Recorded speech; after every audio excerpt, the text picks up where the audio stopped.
ये तो मैंने पहले भी बोला था, लेकिन मैं एक बार फिर से दोहरा दूं कि जिस जोश के साथ आपने अभी पहले ताली बजाई थी, मेरे को लगता है वो जोश कायम रहना चाहिए।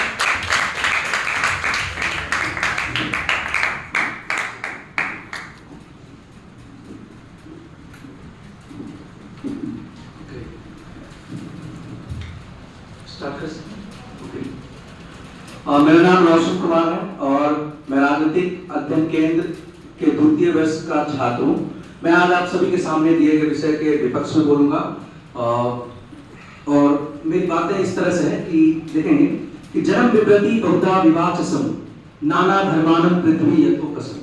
अर्थात कई तरह की जो भाषाएं हैं, संस्कृति है, धर्म को मानने वाले लोग हैं, वो एक ही कमरे के अंदर, एक ही कक्ष के अंदर जो है वो एक समन्वय के साथ जो है रह सकते हैं और ये भारतवर्ष में संभव है और ये भारतवर्ष ये अनुकूल परिस्थिति प्रदान करता है। जब आप भाषाओं को थोपने की बात करते हैं तो ये बिल्कुल उसी तरह से है कि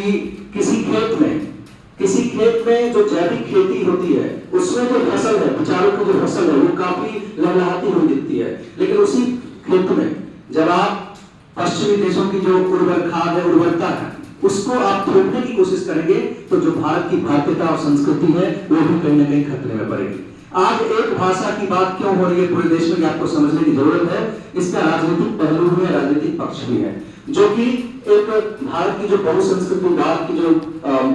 विचारधारा है उसके खिलाफ है।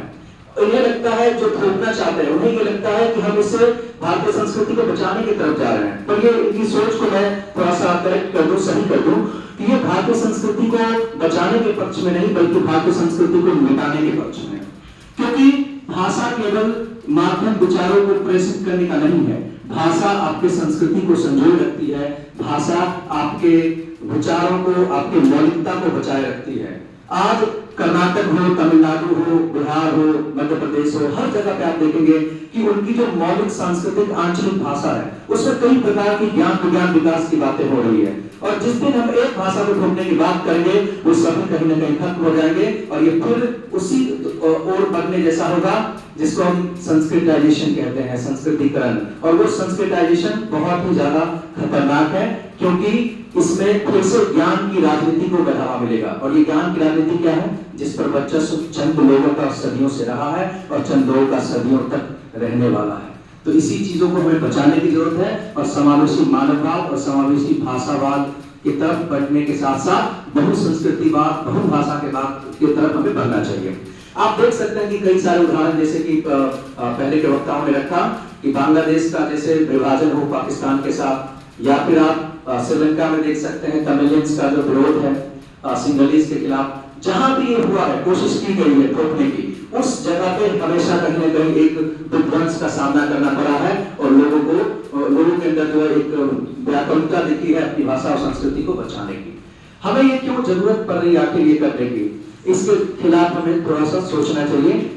और साथ ही साथ आखिरी में मैं यही बात कहूंगा कि आनो भद्रा क्रतो यंतु विश्वतः, अर्थात let the noble thoughts come from every side। हर तरह के विचार, संस्कृति, विज्ञान विकास को हमें समेकित समाहित करने की जरूरत है और समावेशी सोच के साथ हमें आगे बढ़ने की जरूरत है, तभी हमारी भारतीयता, संस्कृति और जो हमारा जो ज्ञान विज्ञान है, जो मौलिकता और जो एक कह सकते हैं कि हर क्षेत्र में, हर रग रग में है, हिंद देश के निवासी सभी जन एक हैं, रंग रूप वेश भाषा चाहे अनेक है। तो कई तरह की जो विविधता है उसको समाहित करने का एक ही ध्येय है, एक ही तरीका है और वो है हमें सभी भाषाओं में समन्वय और सभी भाषाओं का संवर्धन करने की जरूरत है, ना कि उसके विध्वंस करने की तरफ अपना कदम बढ़ाना चाहिए। धन्यवाद।